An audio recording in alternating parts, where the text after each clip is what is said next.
It's primarily a girl thing, primarily among young teens, and the weapon of choice primarily is razor blades. Single mom Gloria Faulkner had heard her daughter talk about cutting.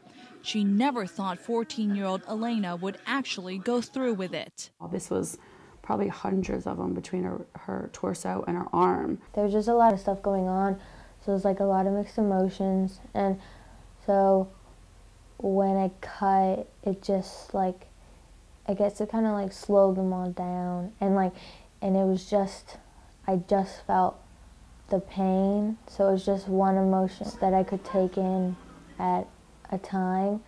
Elena's little sister, 6-year-old Brooke, was the one who found out and alerted Mom. And that was the hardest part for me seeing, is I knew she was going through some stuff emotionally, but to finally see what the damage was on the inside, reflecting on the outside of her body, it was really upsetting. I knew right away that she needed to go to the hospital and get her help. I didn't want her to keep living with that pain on the inside, which is what I saw finally on the outside.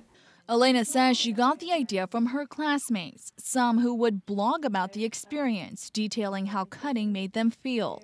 And they tell us it's happening nowadays more often than parents might think. They were all really little. Sometimes resorting to cutting is a way of dealing with that, like in stress or tension. There's a stigma attached. Kathy Scott is the director of counseling services at Salisbury University. Psychologists and therapists say cutting can be used as a way to control mood and feelings. And sometimes teens resort to self-injury as they try to gain self-identity. But when kids learn to face their problems, they can quit, earning self-respect and self-esteem. It can be treated and people can make changes. Therapy has helped 27-year-old Tony, who cut for years as a teenager well into her 20s. She thinks there must have been thousands of cuts before she finally put a stop to it. It's a lot of emotional pain that needs to be dealt with in a better way. And I realized that that's possible. There are people out there that professionally help people.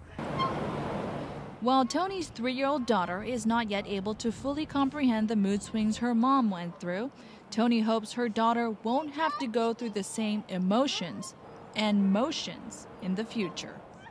Teenagers aren't going to listen to their parents, really, but I mean, I guess I can tell her that there's just so much more than the little world that you live in as a teenager. There's just so much to be happy about, and so many good things you can do for yourself.